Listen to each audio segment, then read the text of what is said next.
Welcome to another episode of KKC Consulting. With me today, I have Hamad Chaudhry. He's come all the way from Microsoft. He's an account executive for the enterprise side. Hamad, thank you so much for coming on the podcast today. Yeah, no problem. Do you mind just starting off with a really quick summary about yourself? Yeah, quick summary about myself. I've been in sales for the last 15 years at different companies, from hardware companies to software companies, mostly doing net new acquisition. So going after new businesses and acquiring them as clients of the different companies I've worked for. Fair enough. And I guess very first question, what got you into sales? I don't know, I kind of just fell into it. Like originally, I had a part-time job when I was in university in sales, and it was good, flexible hours, decent money. And then kind of just trickled in from there after I graduated. Didn't really know what I wanted to do, so I kind of stuck with the whole sales motion. And then as my kind of career developed, it just made more and more sense to kind of stick with it. And here we are 15 years later, and things are good.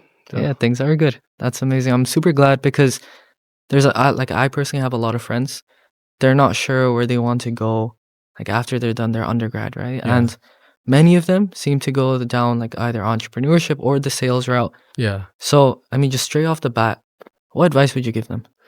Yeah, I would definitely advise whatever role that you end up taking or whatever role that you're pursuing, take into a couple of things in consideration. First thing would be demand, right? Because you could want to be an underwater basket weaver or whatever it is you want to be that's super specific. But if there's no demand for it, no one's hiring for it, it can't make money, it's going to be very difficult for you to kind of get into that field and actually build a career there. The second thing I will say is figure out what you're good at, what you're just naturally good at, and then kind of aspire to get roles that have those transferable skills built in. So for example, if you like presenting, you like meeting new people, you like establishing new relationships, things like that, then again, sales is a good transition.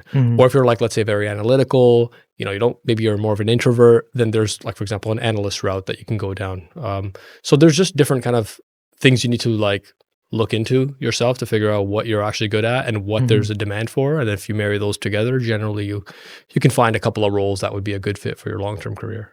I see. Do you think introverts could also go into sales? Absolutely. It's a different style though. The people that are introverted, they don't sell like an extroverted person would sell. They have their own style of doing it. There may be more technical heavy, or maybe they have they can pick up on certain nuances when someone's talking, where they don't have to be loud. They don't have to be all theatrical, but they can still pick up, oh, this person didn't like what I said here. Maybe I should change that. So I've seen people from all walks of life that super party goers, extroverted people to completely introverted people. I do find that introverted people, there's less of them in sales, but it's not because it's a limitation on their personality or their skill set. It's just that they typically don't want to interact with new people all the time. But the ones who do, they actually make pretty great salespeople because they really listen to their customer. And then when they kind of propose solutions and stuff, it's it's taking account all the things that they've heard from the client versus just pushing down their own agenda. Fair. Let me throw you a curveball of a question. Yeah. You just mentioned that it's a lot of listening, but also communicating. Yeah. Which one would you say is more important? Yeah, I think it's the order that you put it in, right? So if you listen first and understand okay, what are your problems? What are you trying to go for? What are your challenges? What are you looking for? Take all that, ask the right questions, really absorb that information. And then based on that information, you can cater a communication result of what you think is a good fit for the client. That is the most optimal way of doing it. Because you could just listen, and then you don't really give them information back. And then they're just going to sit there what did I pour my heart out for you? I didn't get anything out of it. Or the alternative would be you don't listen to them at all. And then you just talk. And then at the end, they're just okay, great, but I don't think you heard what I had to say. Or there may be information that I never told you that I wanted to tell you. But because I never told you that, maybe your solution is not the right fit for me because you're missing all this information. So yeah, I definitely want to listen first, understand it, absorb it, and then based on that information, give them the communication or the result or the answer that is best suited. Fair enough. Because in episode 6 of this podcast, I was talking to a partner from EY. Yeah. And he mentioned that the most important thing, the most important trait that I should study is how to listen well. Yeah. And I thought about it and I was okay, why do I got to listen well for consulting or, whatever else? But then I thought about it, and sales is all about listening. Yeah. It's all about listening. And sure, you have to communicate quite a bit. Yeah. But it's understanding the tendency and, like you mentioned, understanding like having a good enough EQ to understand what the person's trying to communicate. Yeah. And I would say they're equally important, right? Because if you didn't listen and you just pitched your pitch, that's not going to hit well. And if you, let's say, listened a lot, but you can't get the information out to them to show that you understood, that also takes a hit, right? Because I could understand everything you just told me. And then I'm like, okay, great. I got all this information. I totally get where he's coming from. Or like, makes total sense. This is great. But then I can't tell you that I understood what you just said in my own words. Then the person on the other end is just going to go, wait, I don't think this person gets it. Or like you have a great idea or you have a great solution that you're like, you know what, we can do it in this way. But then you fail to communicate it, or you're like nervous and you're like saying the wrong things or like stumbling over your words, then that hurts too. Because you did the first part well where you listened, but then the second part, like you completely botched it, right? Because now they're like, wait, what are you even saying? Like, and then it kind of ruins the thing. So I would agree for the first part for sure, like listening is important. But then the communication is equally important. So it's a in and out kind of communication that needs to work, together. Let me split this next question 2 parts. Yeah. Listening and communicating side. What advice would you give to someone who's bad at communicating? Yeah, like, well, let's dig into that a little bit. What do you mean by like bad? Like, what are they lacking? In the sense that, let's say that they can grab the clients, they have an amazing lead generation system, right? Yeah. They just, as soon as they get on the call, Yeah. maybe they stutter, maybe they talk too much, maybe they talk too little. What advice would you give them to be able to talk to them? Yeah. And this is advice I took for myself as well. The first thing you want to do is record yourself, like on a Teams call or Zoom call or whatever it is, like record yourself. And then when you play it back, you can be way more critical because you're looking at you doing the presentation versus when you're in the moment, you're thinking you're doing everything perfect. So I would advise do that. Like as soon as you listen to yourself, you can easily pick up on the flaws. Yeah. Like you're like, oh, why did I say that? Oh, why did I wait too long? Or I'm talking too quick. Like you'll pick that up. So that's one thing. And then the second thing is just practice because you're not going to get it right on the first, second, fifth, 10th try. Like it'll take a lot of repetitions to the point where you can get to a level where you're like, you're very confident in having that communication and being good at it, right? And generally, like when you're actually talking to customers or when you're talking to people, you'll find that like, if you do a good job, it's so rare that someone does a good job that when you do a good job, they'll actually compliment you or they'll say like, wow, that was a good call. Or they'll be like, wow, this is very helpful. Versus if you didn't do a good job, they'll just be like, okay, thanks.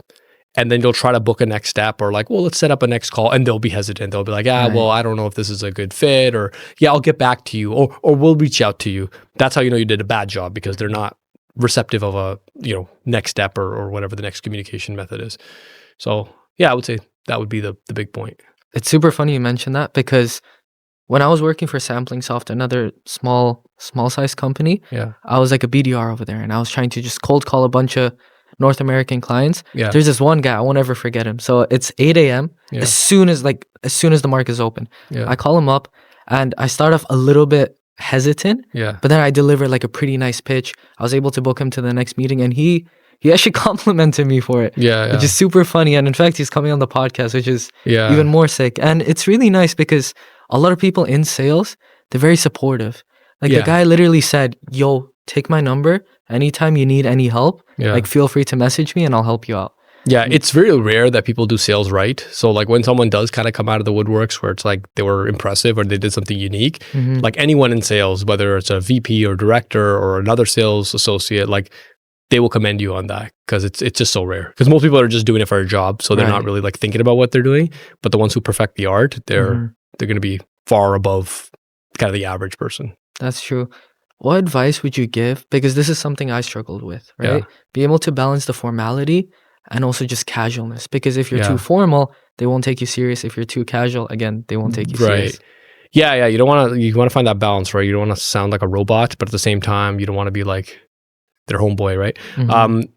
My recommendation is you got to have an agenda.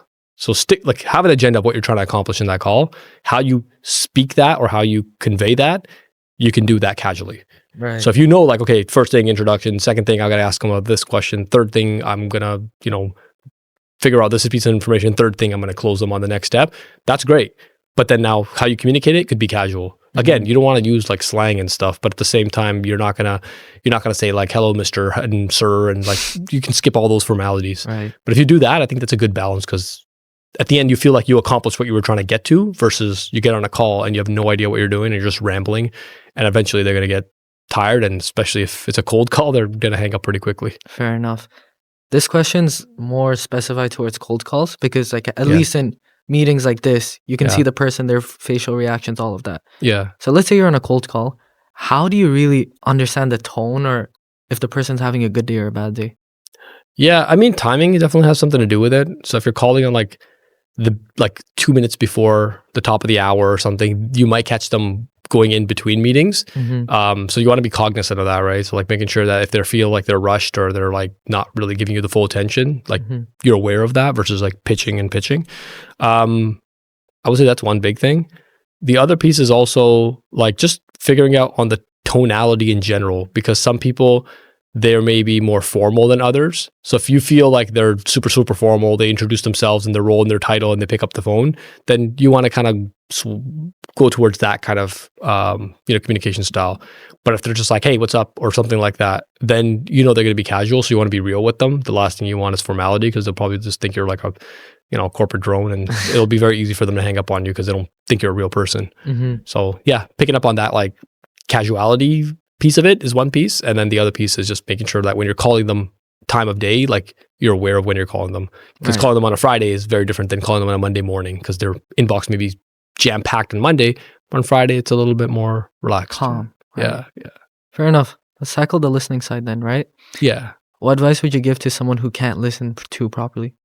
Practice, right? Like practice with your colleagues, practice with your friends, practice with your siblings, your spouse, whoever it may be.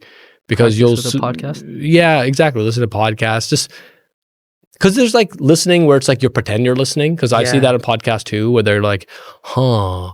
And you're like, okay, I don't think they understand. They're just humming and hooing just to kind of show the person that they're listening, but they're really not absorbing any of it.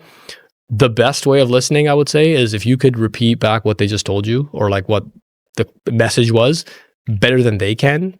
Right? That's a grand slam. Like because I've had that happen with clients where like they told me a problem and I'm like, okay. Like I want to make sure I'm like really understanding what you're saying here. It's like, what you're telling me is like X, Y, Z. And like, this is because of X, Y, Z, this is what's happening. And this is what's the issue that's causing that. And they're like, yeah, like exactly. That's exactly it. Yeah. Oh, that nicely worded. If you do that, they don't have any doubts that you were listening or not listening. They are 100% on board with kind of your listening kind of capabilities. But if you're just like, I mean, there's other tactics that people use. Like one is like the like that Joe Rogan thing where they just go, like, right? That kind of works. But if you do that through the whole podcast, like people are going to start, or throughout the whole call, that people are going to start like wondering, like, are you actually listening? And then the other one is like, they'll try to like mirror. So they'll like whatever you just said, they'll just repeat the last 3 words. So like, yeah, like our business is down and revenue is down. And you're like, revenue is down. And it works. But if you do it enough times, they'll like pick up on it and they'll be like, yo, dude, you're just repeating what I just said. Like you're not listening at all. So you kind of have to mix it up a little bit. But the most important thing I think is being able to recap and summarize what they just said better than they can. And if you do that, like you're in good terms. Awesome. Do you think you picked up the 3-word thing from Chris Voss? Yeah, definitely. That's like he popularized it. I had a friend that used to do that all the time when we were talking. And then once like I read the book, Never Split the Difference, it was very apparent. So every time he did it, like I couldn't ignore it. Like it just came up, and I just realized like that was all he did. So yeah, it's definitely some great books out there that talk about like mirroring and communication style, but the majority of it does require practice. Right. I was watching an Instagram reel and it said that the best way to tell if you're a good communicator is if you can finish off the next person's sentences. Yeah, that's definitely a part of it, because like you're following their train of thought. So you're piecing the whole story together. It could backfire too. Like you could say something and they're like, oh yeah, that's not what I meant. I meant this. But then the good thing is then you get it corrected. So it's kind of a win anyways. Right. But yeah, you got to balance that, because you can't finish people's sentences too often or else they're going to get annoyed. Awesome. Yeah. What other advice would you give to listeners apart from practice? Because like, let me tell you a personal experience, right? Let's say I'm picking up the cold call. Yeah. I give off my really quick intro. Yeah. I throw the pitch at them. Yeah. And let's say that they say something else completely entirely different, but my mind's super foggy. I don't know what they're saying. Super nervous while I'm on call. Yeah. Yeah. I mean, it does come with confidence over time. So like once you do enough of those cold calls and get your reps in, you won't have that kind of brain fog or like that confusion. I mean, it may happen occasionally, but it's not going to be the norm. But like you could always just say like, "Oh, I'm so sorry. Like I just got a message or something. Like, oh, I just missed out that last piece." But to be honest, like your brain should be like on, because when you're cold Right. calling, every second matters, right? Like That's every true. second that you're spending with them is time that they're potentially wasting. So you want to make sure that you're super, super concise and like you get right to the point. And most importantly, you want to make sure like what's in it for them. Like you cold called me, you're wasting my time. Like what am I getting out of this? Mhm. And I find that a lot of people are very like, I don't want to say self-absorbed, but they have their own agenda. Like I'm going to Right. do this, I'm going to get this, I'm going to get this information, then I'm going to book the next call. But for them, like there's nothing there. And when you kind of like rethink that process to say, if I'm speaking this and I'm on the other side, what am I getting out of this? That'll change a lot of the dynamics when you're having those cold calls. Mhm. Super random question. I just thought of it right now. Yeah. Why'd you say yes to the podcast? I think your persistency was good. Like, I mean, if it was like a not worth endeavor, or you were just kind of like shooting the shit or whatever, like kicking tires or something, that you would have probably stopped after the first time, like you reached out. So the fact that like you followed up was good. And then I got sick. So like that also kind of put a wrench in the machine. So like I had to kind of wait a little bit, and then you followed up after. So I'm like, clearly like this guy's built for sales. So I mean, it's worth sharing some information and understanding kind of what your podcast is all about, because you're kind of living what you're preaching, right? So Right. I think that was an important thing. And plus, I mean, I like sharing information with people, Right. because I know like there was no podcast when I was like early in my career. Mhm. So like all the information was boxed up in a book somewhere, or it was like someone's head, or it was in their experiences, but they couldn't convey it. Now there's just so much content. Like there's so much content out there. So like sharing that, my experiences and kind of what worked for me, I think it's almost like a kind of like a little bit of a charity work to be like, at Mhm. least they have one way of doing it, Mhm. versus for me, it was just kind of trial and error, try everything and see what works. I appreciate it, man. I really do. Yeah. And it's super funny that you mentioned that, because even for me, the only way I learned about sales so efficiently, or like somewhat efficiently, was because I have boys who are doing sales. Yeah, But yeah. if otherwise, then I'd have to search on Reddit, like what type of books are good. It's Yeah. such a long way route. There's no really practical advice Yeah. until you look at something like maybe Outbound Squad. But then that too is like 3 hours long.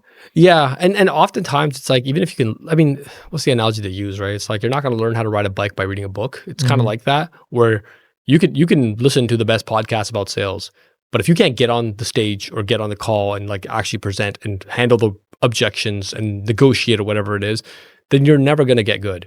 So again, it's very uncomfortable in the beginning. It's very hard in the beginning. I mean, people in sales get generally paid and compensated well because Yeah. it is hard. If Mhm. it was easy, then everyone would do it and they wouldn't have to pay people a lot of money, right? So I think that piece of it is really like, it's kind of sticks with me, where it's like you got to practice, you got to put your reps in.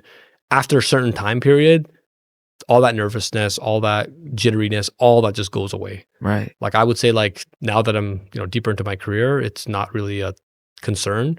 Even if I get on like a call with one of my like technical specialists and they're like, "Hey, this customer wants to talk to us about XYZ stuff like in the next 10 minutes," I can do it. Like that's fine. There may be some things I might not know, but I can generally guide that conversation in the right direction, because you've done so many reps. Mhm. But if you asked me that like when I was like 22, I would be nervous. I would be like, I'm gonna screw this up, and what do I say? And I'm not ready. Give me like a day to prepare, right? So like you tend to get more confident as you get more reps in. So I think that is a big piece of it. That's fair. How important would you say is time in general? Because there's this HubSpot statistic, right? As soon as you pick up the phone and you start cold calling someone, Yeah, the best way to start off is saying, "Hey, do you have 27 seconds? yeah, Like, can I just buy 27 seconds?" yeah. Why do you think it's so important to just spread out the time straight away? Permission-based opener. Yeah, permission-based openers are good because it makes them feel like, okay, the most he can waste is 27 seconds of my life, Mhm. right? Because some people may just start talking and not stop for like an hour, right? So I think that piece gives them a little bit of ease, that they have control over what the timeline looks like. And also I think if you can cram your messaging and your pitch or your value proposition in 27 seconds, they can basically determine whether this is worth continuing or not, right? Because if you're like Right. start talking about like, oh yeah, I'll do duct cleaning and da-da-da, they're like, okay, cool, thanks for 27 seconds. I'm not interested. But if you have a compelling enough reason to say, like the person goes on the other end, like, wow, I actually do want to talk more. They're not going to bound you to 27 seconds anymore. The conversation will just naturally progress. Mhm. Mhm. So yeah, I think permission-based openers are great, but again, it goes back to like, what kind of value are you providing to them? Because if you're just wasting 27 seconds of their life, it's not going to get you any more success than if you didn't ask for the permission-based opener. That's true. Yeah. Let me tell you a super quick story. Yeah. So I was cold calling this one guy in Toronto, Yeah. actually. And the funny part is my data was a little bit skewered, Yeah. so I had no idea what their company did. Yeah. And I called him up. The guy's really like in a horrible mood. Yeah. And he just says, "What do you want?" And I said, "Can I just have 27 seconds?" He's like, "Do you even know what my company does?" Yeah. He was the only name in this 1,000 list that I had no idea what his company Yeah. did.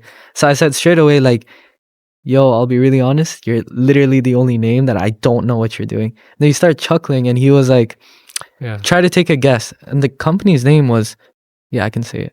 The company's name was Soft Serve. Mhm. So I was like, ice cream. Yeah. And he started laughing. But apart from that, how important would you say is luck and just humor in general for sales? Yeah, I mean, preparation is key for sure. Like, I think that's important. But again, when you're not gonna know all the answers, you're not gonna know all the information, no matter how much you research someone, right? Because you don't know their internal processes, you might not know the tools or systems that they're using. Hmm. So, like, having that like humility, I think, is important. But then if you go in there and all you're doing is like just joking with them and just, "Oh, I don't know this, I don't know that," they're gonna be like, "Hey, this person is just wasting my time." Hmm. So depending on also like what level they're at, because a CEO will not tolerate that, Yeah, but a director of sales maybe, and if it's an individual contributor or a manager, probably a little bit more lenient on that side. fair enough. Yeah. Another curveball question. Yeah. I see that there's a massive correlation between sales and psychology, Yeah. just because you got to understand who's the person on the other end of the phone, right? Yeah. Yeah. Would you agree to that? Absolutely. Yeah. There's a lot of like overlapping concepts from psychology over to sales that play really well. And as you kind of get into sales, the more you realize it's all about like how people feel and what they think, Hmm. and like concepts like anchoring, like things like that, are just naturally built into sales. So yeah, I would totally agree with that. Fair enough. Let's jump over to Chris Voss, because Yeah. I remember the first bonding moment we had was over the book, and you mentioned that you met him. How was that experience? What did you learn from Chris? Yeah, he's a pretty chill guy. I mean, he's a nice dude. The thing I really like about his book is it just kind of like gives you a how to do like Yeah. negotiations for someone that's never done negotiations before. Hmm. If you're naturally good at negotiations, it'll just kind of level you up. And if you don't know how to negotiate, it'll kind of give you the foundations. So I think that book is like fundamental for just life, because it is more, I would say it's more of a communication book than it is a negotiation book. Fair. And Yeah, yeah, so yeah. if you can get those concepts down, like you could, speak to your wife, girlfriend, you can speak to your, boss, you can speak to your customers in Mhm. in that kind of framework, which yields more results than some people just like winging it. Right. So yeah, it's good Fair. stuff. What's your favorite advice from the book? Uh I would say like the mirroring piece and then being quiet about it. I think that's a cool one because that does typically work. So like for example, the whole concept is essentially when you're talking to someone and they say something like, "Yeah, I don't know, our goal is to double our employee count by next year." And then if you want to get more information out of them, you just go, "Double your employee count?" And then they go, "Yeah, yeah, like what we're trying to," and then they just give you 25% more information. I think that's a really cool concept. It works really well. Mhm. It's a good way of like casually nudging them for more information than to be like, "Tell me more," or double click on that. Like instead of saying that, all you got to just do is repeat it. So I think that's a really nice way of doing it. Mhm. And he's got some really good stories in the book too, where he's talking about like, hostage negotiations and Yeah. like sometimes, you got to know if you're like the favorite or the fool. Like there's just so many concepts in there that like are really good. Um, and that question, like, what is he asked? That's famous question is like, how am I supposed to do that? Right. Like, Yeah. that's a good Yeah. Yeah. question. And the thing that I got out of that one was really interesting was when he says like, how am I supposed to do that? And the person goes, you figure it out. That means they're a difficult person. They're not trying to negotiate and work with you. They're just trying to like, basically like put you on the spot versus they give you suggestions or they give you, oh yeah, well maybe we could do this or maybe we can take a cut here. That then you have a collaboration thing going. So like eliminating people that are just not really there to negotiate with you, Mhm. which are few people, is a really good way to just like save a bunch of time instead of Right. just going down this rabbit hole. My favorite advice from the book was it's so funny because sometimes he would just email people Yeah. after they would ignore him saying, "Did you give up on this?" Yeah. Yeah. I love that so Yeah. much. That worked really well when the book first came out. I've started to notice that like people on LinkedIn are putting like sales reps on blast, right? They're like, "Did you give up on this? Like, what kind of condescending thing is this?" So it like again, anything in sales and anything in psychology is like if enough people start doing it, Yeah, then it's it'll just stop working. obsolete, right? Yeah, so like that's why sales is so hard because if we had a magic bullet, then we would all be using it for the last 50 years. Mhm. But because it keeps changing, you have to modify your technique. And I find that's what one thing that really good salespeople will do. Or the other thing is I find that really good salespeople, they'll kind of keep some of that stuff secret. Like they're not going to put it on blast. They're not going to put it on LinkedIn, share it Yeah. with everyone so everyone starts using it. So there are like, for example, I find like really, really top salespeople that have strategies that I've kind of shared with them and they shared with me that I'm just like, yeah, that's good. And it's not popular. So it's really good. It works really well. And it continues to work because it's just not popularized. Mhm. Right. So yeah, do anything enough times, people will catch on to it and then it just loses its effectiveness. Fair enough, yeah. Talk to me about the DJ FM voice. It's super famous in The his late book. night DJ. Yeah, it's essentially just mirroring their tonality Mhm. and bringing them like in a cool state. Um, Do you use it a lot? I don't. I should. But the thing is, like, the other things I do work really well. So I've never had to rely on it. But I Mhm. think if I did it, it'd be even more effective. Um, I probably would use it more in a negotiation setting because more is at stake. Right. Like if it's at a cold call or if it's like I'm doing a demo or I'm doing a discovery, like I could use it, it'll make it better. Mhm. But it's like I might get like a 10% bump of whatever I'm doing, like to make it more effective. But if you do it in a negotiation where a customer's like, yeah, this price is too expensive, right? And then you kind of use the calm DJ FM too expensive, right? And then they may slow down. Or if they're really mad, then you like kind of calm them down. I use that actually mostly for when someone is really upset. Like Mhm. when they're like going crazy, they're super angry, then using the DJ low, FM voice really works because then they also mimic that and also calm themselves down. Right. What's the craziest experience you had? In terms of, Like, let's say you were cold calling disco demo, whatever it might be, and then the guy just got super angry yeah, in cold calls, it's very rare that I get someone super irate. because it's super short, right? I mean, yeah, I mean, I'm just calling you out of the blue. I'm like, I don't know you. And I sometimes even say, I'm like, I don't know you. We never talked before, but here's something I just wanted to share with you. What are your thoughts? Right. And then they go, okay. And then they listen. Sometimes they're having a bad day. There's nothing you or anybody else or me or anybody else can do on that. Just let them have a bad day. Some people are just like miserable. So like you can tell this person does not get along with most people in their life. And I know because like when I used to work at Sage, there was this lady who ran a non-for-profit and she basically was routed by an SDR to me. And they were just like, this lady is angry and she doesn't want to talk to me. And the SDR, like the SDR was like, she was just yelling at me and stuff. So just be prepared for like this. And as soon as I got on a call with me, like she started like yelling. She's like, "Oh, I'm trying to get a demo and a price, and you guys don't give me the price." And da da da da da. And I'm like, "Who did you look at?" And she's like, "Oh, I looked at like your competitor, and like they didn't give me a price either." So I'm like, "There's a common pattern here. Like you're just fighting with everyone around the world." So I'm like, at that point, I literally was just like, I politely declined. I'm like, "Hey, listen, like this is like the beginning of the sales process. Mhm. It's gonna get a lot harder and more turbulent from here with any company. So if like you're already like losing your mind at this point, then it's better we just don't work together Right. because you're just going to be more disappointed later." Because I don't want that headache, right? Like Right. it's not worth the money, and that's assuming that you win even. But I don't want to go through that journey with someone that's going to be just losing their mind every step of the way. So I think that would be like one that really stuck out to me, where I'm just like, I wonder if she ever ended up buying anything because I Mhm. don't think she was sellable. Like you could not sell her anything. Um, that was one I would say. There's been a lot of positive experiences as well, um, but again, the negative ones are generally the ones that stick out Stick more. to your head, yeah. Yeah, yeah, Let's flip the coin though. yeah. What's the cool like have you ever had someone you call them, they say yes to the meeting, they say yes to the disco, then the demo, and then they just say yes to the product? None of that is specific, like linear order. What I did have, it was a not-for-profit company that kind of did a little project management on the side as well. And I saw that they had evaluated, this was at my Sage days. I saw that they had evaluated our product like 7, 8 months ago. So I hit him up again. I was like, "Hey, what's going on, XYZ person?" And they're like, "Oh, sorry, who's this?" I'm like, "Oh, it's Hamad from Sage." And they're like, "Oh, yeah, we're yeah, they're not interested."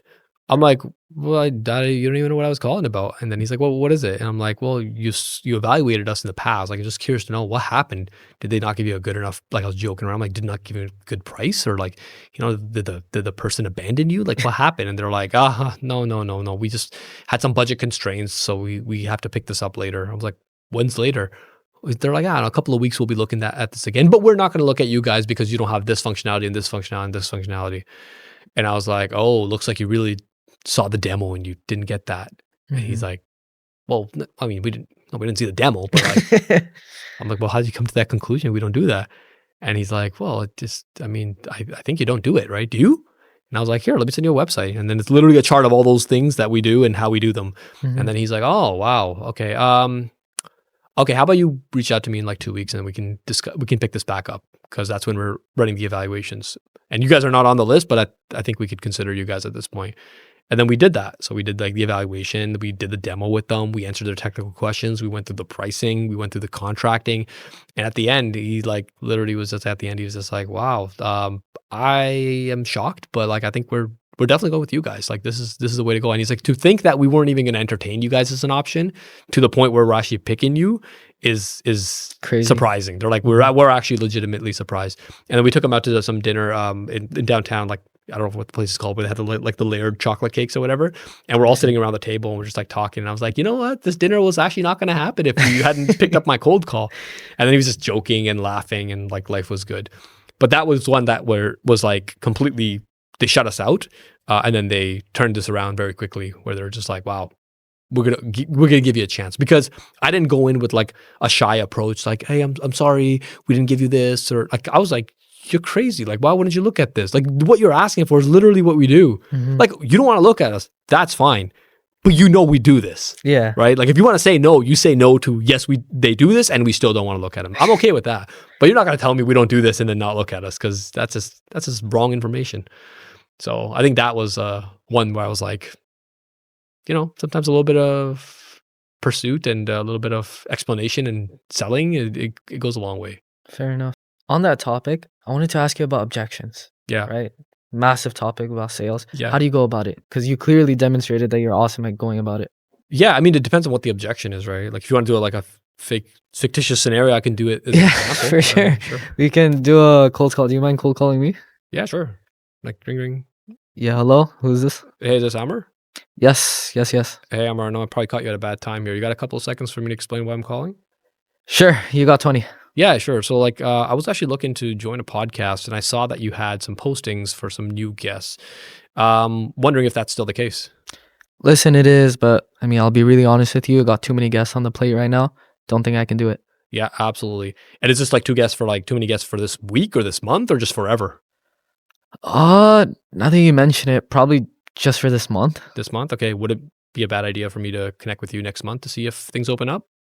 Ooh, I think we could go down that route. Okay, yeah, sure. You know what? Let me just put something in our calendar just to make sure that we have something in our placeholder because I'm calling everyone trying to get on the podcast. So I'm a busy guy too. But what is early next? So like May 5th. Does that work for you? Awesome. That works Okay. for me. Yeah, and I'll send you an invite. Just give me 1 second here. All right. Okay, invite sent out. You get it? Yep. Yeah, I Okay. got it. Yeah, let me know when you accept it, and then I'll let you be on your way. All right, just accepted it. Okay, got it. Awesome. Cool, man. Thanks for taking the cold call, and No we'll worries. connect soon. Of course. Done. Right? How are you so good at You do this for 15 years, you'll figure it out. That's It's actually crazy. That's it's not crazy. hard. But it's like it follows kind of the same pattern, right? Where you're just kind of doing a cold call. You're just expecting an objection. Like I'm never gonna go in there thinking I'm not gonna get an objection. Right. So I think that piece is like really key because some people get caught off guard. Like they've been Mhm. doing 50 cold calls all day, and then they get their objection on the 51st cold call, and they're like, "What objection? What? Like, did you not get an objection for the last 50? Of course you're gonna get another one." Mhm. So having that like ready to go, is just makes it easier for both sides, right? Mhm. To get a mutual goal. I mean, about the cold call we just did right now. Do you actually just stay on call with them till they accept the meeting? I do, yeah, because I'm not going to waste my time if they're going to say, yeah, I'm going to accept it. And then I send it over. And then for the next 10 minutes, I'm looking at my calendar, like, come on, he's going to accept it. Next day, check in. No, he still didn't accept it. Like, if you're going to say no to me, that's okay. But like, just tell me no on the call, right? Mhm. Because I don't want to waste my bandwidth on something you're not really interested in. And also it gives them an opportunity to be like, you know what, hey, listen, man, like I'm actually not really interested. So like, it's okay. And then I'm like, all right, cool. Then at least he's honest. I close it off and they close it off on their end. And, you know, we got an answer before like having to follow up multiple times. Cause that wastes more time than me just Right. wasting like 10 seconds waiting for them to accept. That is true. That is true. Because I feel like with follow-ups especially, Yeah. I'm not talking about our case. Yeah. But in general, it takes a long time because Yeah. even just keeping them in your mind, like, Yeah. all right, I gotta follow up with this person. Yeah. Like, this Yeah. person as well, this person. How do you keep track of that? Yeah, I mean, one way is just to close them on the spot, right? To get that Right. mini win, just to be like, oh yeah, they accepted, they're interested, we're good. And if they're not open, like, or they're not accepting it, I'll ask, right? I'm like, oh, it's okay if you don't want to do it, but like, just wondering. And sometimes, oh, I'm just so busy. Sorry, like, I'm so sorry. I just accepted it right now. Most of the time, that's how it goes. And sometimes they may just go, yeah, we're just not interested. That's okay. Then if it's your job now, do you want to pursue Push it. that? Is it worth pursuing, or just go, cool, thanks for your time and honesty. All the best. That's it. Awesome. Let's tap a little bit away from sales. Yeah. Let's talk about your journey at Microsoft, right? Yeah, yeah. How'd you first get in and what really led your interest in it? Yeah, like I competed against Microsoft in all the roles that I work for. So every other company that I pretty much work for, like at Dell, I was competing against their Surface product. When I was at TELUS, I was competing against Teams. When I was at SAP, I was competing against their supply chain ERP.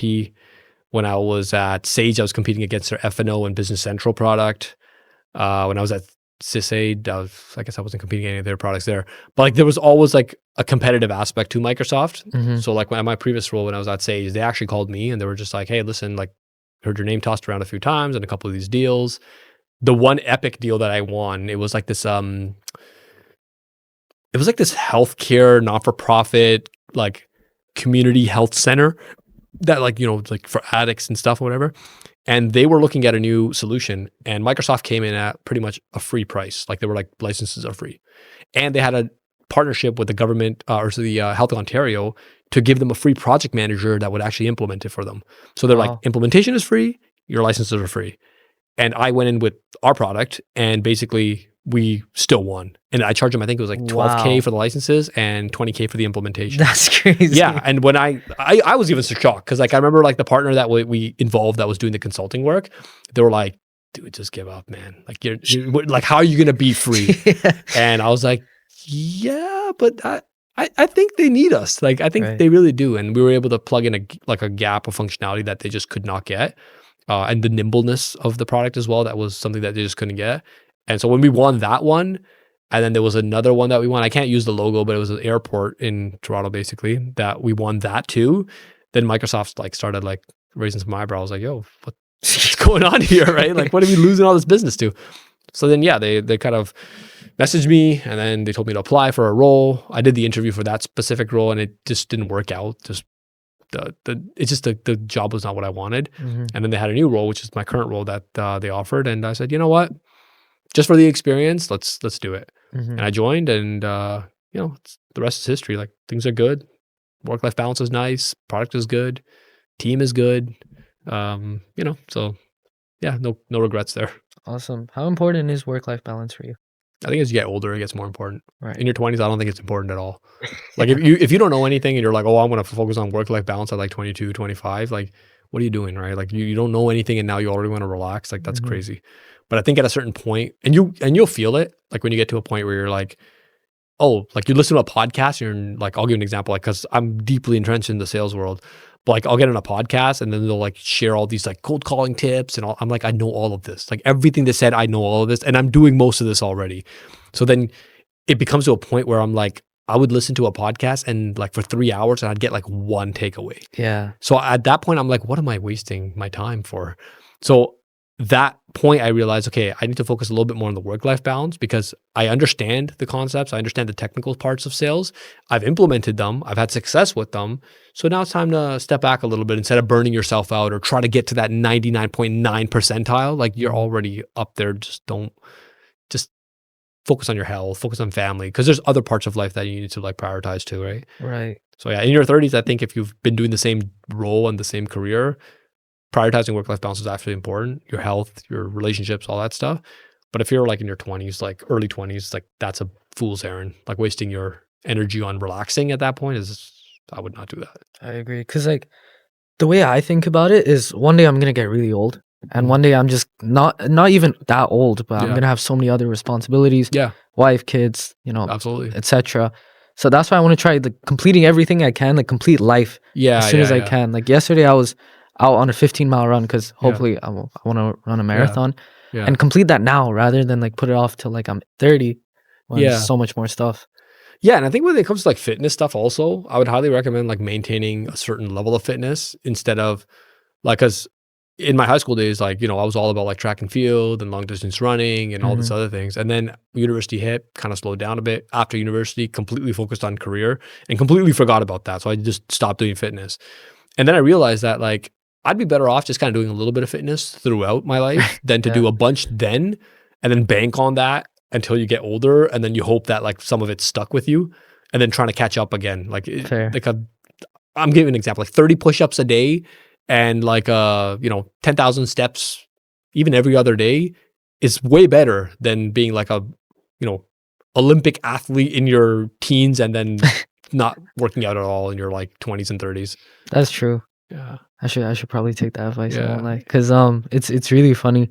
The first time, cause the way like I procrastinate the marathon a lot. I have Yeah. 30 days starting a few days ago to do it. Yeah. And 3 days ago, like right before Eid started, Yeah. I did 10 miles. I was completely, my legs were finished. I couldn't Yeah. get up. I Yeah. couldn't sit on the toilet either. Yeah. Right.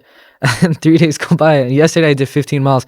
And these are the longest runs I've ever done. Yeah. Yeah. And if I was like just consistent, I was like, all right, let me do a 5K and then a 10K. Then Yeah. maybe I'll turn it into a 10 mile. Yeah. It would have been a lot better. Yeah, and if your goal is just to do the marathon, that's a whole different kind of goal. But like if it's just about fitness, like if you just do a kilometer a week, Yeah. you're going to be better off than like 99% of the people out there. Hamad, thank you for talking about that. I appreciate you for sharing your Yeah, insights on that. for Do you sure. mind talking to me just about, you know, how do you even get in Microsoft? Yeah, I find that like it's a pretty competitive place. The things that I've seen work really well is if you're part of their like new hire accelerate program where it's like you've been hand selected by someone there to kind of get an internship and then kind of work your way up. Mm-hmm. Or the other option is if you have a lot of experience at the competitive like landscape, so you worked at the competitors in the past, or you have a really strong technical like background, then that could also help you as well. So if you know the products really well, like let's say you worked at Enbridge and you used their products for that specific thing, Oh, and then you moved over to that product specialist, and that's an easy transition. like buying out competitors. Yeah, yeah. Like we're just going to their customers and hiring them from there. Or the other one is you work for like you're like an ex Salesforce person or something. So that would be also a good way to kind of get in. For me, it was the competitive route where I used to work at the competitor companies like Sage and Salesforce and SAP.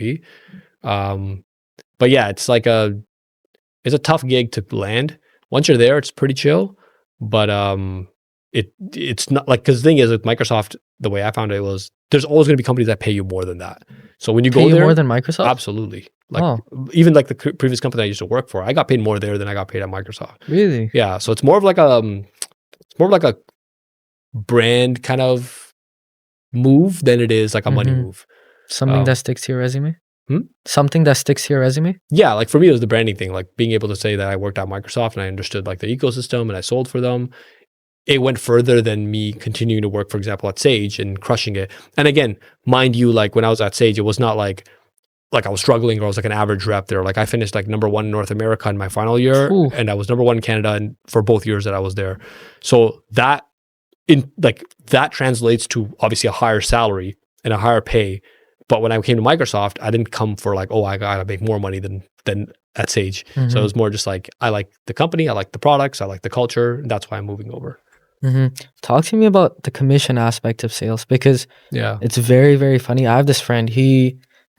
His total comp is 155. yeah, 100 is base. 55 is commission. yeah. And to me, it's just really surprising. Like, how is a 33% of your salary just commission? Yeah, I mean, that's pretty generous on the base there because most companies that you work for, especially in SaaS, like I've seen the most aggressive I've seen is 50-50. So 50% is, yeah, most companies are like mostly 50-50, Mm-hmm. unless it's like a super tame like environment where it's like you just don't make a lot of commission. It's just you're always kind of hitting 100%, 80%, Right. 90%. Those will have a higher base.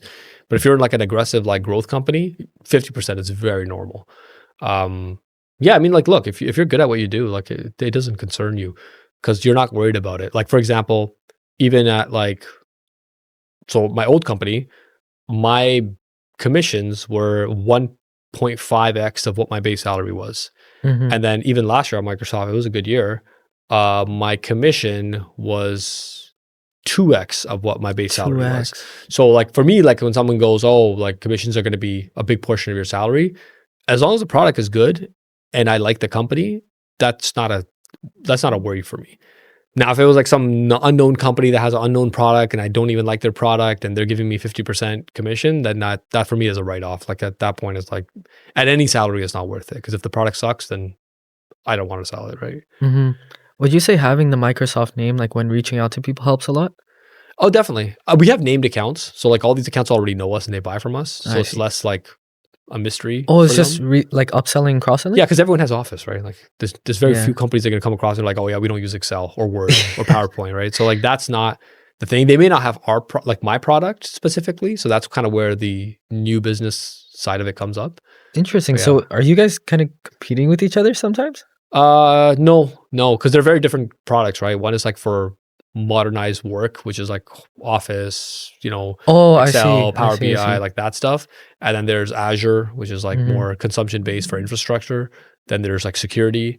And then there's like business applications, which is the division I'm in. So they're very, very different worlds. And they talk to very, very different people in the organizations for those needs.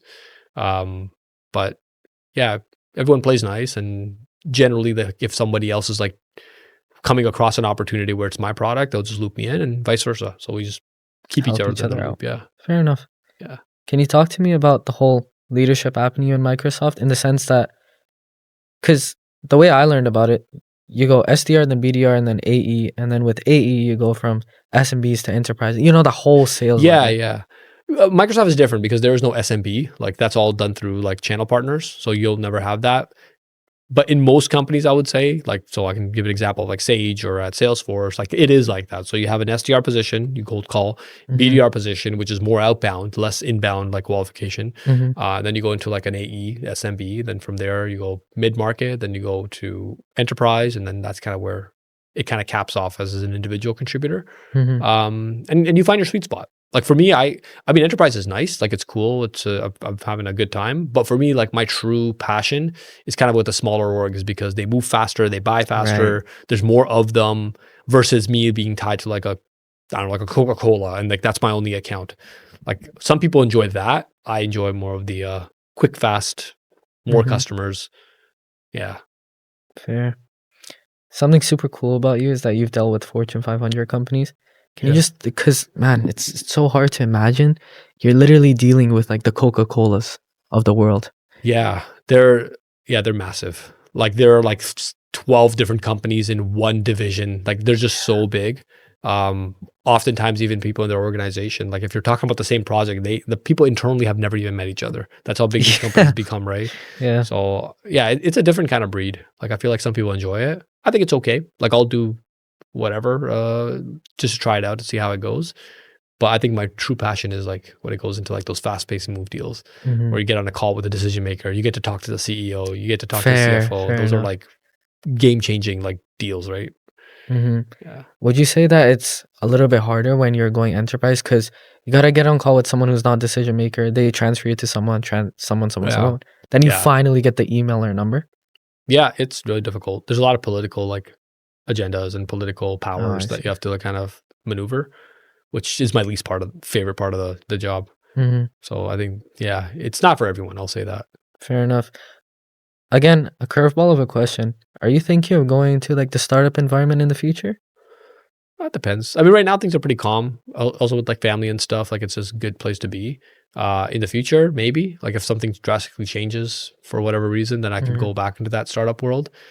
It is a lot more work, a lot more grind, a lot more hours, but a lot Mhm. more upside too.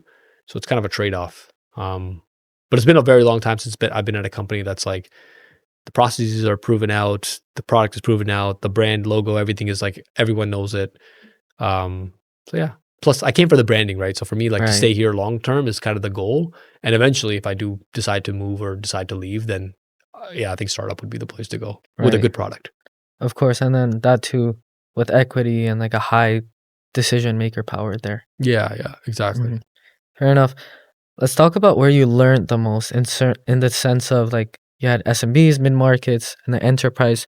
Where'd you learn the most? SMB for sure. Yeah, SMBs, sure. it's all responsibility. It falls on you. So like if you screw up, it's your fault. You do well, it's your fault. So everything is on you. Mhm. Versus enterprise is more like a team effort. So we're doing it all together. You play your part, everyone plays their part, and then you win together. How does that work? Yeah, like it's like different teams. Like there's a team that does the contract negotiation. There's a Oh, team I that does see. with the prospecting with you. There's a team that does the demos. So you're kind of like coordinating it all and Mhm. also doing the sales motion in each stage. Whereas SMB, like you probably just have like a technical specialist that helps you with the demo and everything else is you. So if I'm getting this right, for enterprise, Microsoft pumps more money into the teams because bigger clients, bigger deals, Yeah. versus SMBs where they just throw like a super cool specialist guy that has to deal with everything. Yeah. Well, like Microsoft doesn't have an SMB division direct. Like if you were like a 50-person company, you would never talk to a Microsoft rep. So you would have to go through like a channel partner, like someone that is a company that sells Microsoft products. Mhm. Yeah. I see. What's the biggest deal that you've ever closed? Uh, So funny enough, it's a deal that I closed and I never got paid on it. That's why I remember. Really? Yeah, it was a company Wow. in Salesforce that I was working. The total contract size for 3 years was about, I think, 5.2 mil of the contract. Mhm. But because the way the company was structured, like it wouldn't fall in Canada, it got paid out in the US. So that was the biggest deal I would say I closed. Um, but there's other like a handful of deals that were like in enterprise, even at Microsoft that I closed that were like 500K, 200K, quite a few in like that 200 to 500K range, I would say. Mhm. Yeah. That's crazy. You never got paid for it. Yeah, yeah. I didn't think much of my manager was more pissed than I was. So yeah. How does it work? Like, because the way I heard about it is the BDR kind of helps the AE, or let's say for you, you were helping out your manager. Mm. Manager gets a pay for it, and then you get paid for it, like Yeah, split yeah. up. They get an overall number they have to hit, and my number is part of that number. Oh, I see. Yeah. So then they're kind of leadership role. Yeah, yeah, exactly. Mm-hmm. Fair. What advice would you give to someone who's trying to break into sales? Try it. You know, try retail sales, try cold calling, take whatever role. I mean, there's all those roles that are hiring for sales. That's not the issue. But you trying it and like realizing this is something you want to do is going to be the main thing. Mm-hmm. Most people I will say will try it and will not like it. Like, cause it's hard. It Right. is. And I've done collections. Like when I used to work at Xerox, like one of my original roles there was like doing collections. Collections was easier than sales. Sorry, what exactly is collections? It's like basically calling people for overdue bills, like Oh, payments. fair. Yeah. Yeah. And those like cold calls are way difficult, but I found that compared to sales, that job was a walk in the park. Mm-hmm. Yeah. You see, let's say there's someone who just graduated. Yeah. They love sales. What advice would you give them in the sense of where should they start their career? Yeah. Like go to a SaaS company and start as an SDR. I think that's a good place to be. Mm-hmm. That would be the safest place because you get to learn as you kind of grow in your sales career. Or you could take a full sales cycle role outside of SaaS. Like no one's going to give you in software a full sales cycle role out of university. Right. Impossible. Yeah. Impossible. I would short that company stock if they were doing that. But yeah, that's something that I would not advise. Mm-hmm. And then finally, let's say you had a time machine. You could go back 15, 20 years. What advice would you give yourself? Uh, Best I don't know. question so far? I think it went well. Like I have no complaints. I have no concerns or things I should have done differently. I mean, there's probably some companies I said I shouldn't have joined just because of, let's say, the product market fit was not there. But Mm-hmm. that's something that you find out like once you actually join the company. But overall, career wise, I think, yeah, just have fun with it. Try different things. At the end of the day, you know, we're not saving lives here, right? We're just selling software and hardware. So that would be one big piece is just enjoy the actual process Mm-hmm. because there is no end state. I think that's one big thing I would say is there's no end state. There's no like, oh, once I hit this, I'll become an AE and like life is perfect. Like you'll get there and then you'll Yeah. want something more and it just never ends. So at a certain Mhm. point, you gotta like put a goal in your mind to be like, okay, at this age or this age range, I want to hit this role and then just be done. Like don't get there and then go, well now I want to, you know, because then it'll just never end and you'll never get to enjoy anything. You'll just be miserable and try to chase the next thing. Mm-hmm. Would you Right. say you hit that goal for yourself? Yeah, yeah. My goal was to become an account executive in a software company. Actually, ideally, it was Microsoft, and I'd done it in the other organizations. And yeah, once I hit it, I just I know when to draw the line. I'm like, I'm not gonna like go, I want to become a director, I want to become this. I'm just like, life is good. Just enjoy, and whatever happens, happens. But the goal that I set for myself, it was accomplished. So Awesome. don't want to get greedy. Okay. Yeah. Awesome. And then with that, man, thank you so much for coming on the podcast. Yeah, absolutely. No problem. Really It's do a pleasure. appreciate it. You gave fire insights, and I appreciate you for being like super fast and quick Yeah. with your responses. Yeah, no problem. A bit hard for me to keep track, but No, it's good. It's That's a okay. fun conversation. It was. Thank you so much. And viewers of KKC Consulting, please tune in to the next episode. And please subscribe. I'm getting 5,000 views and only 115 of you are subscribed. Makes no sense to me. But thank you so much, and tune in for next week.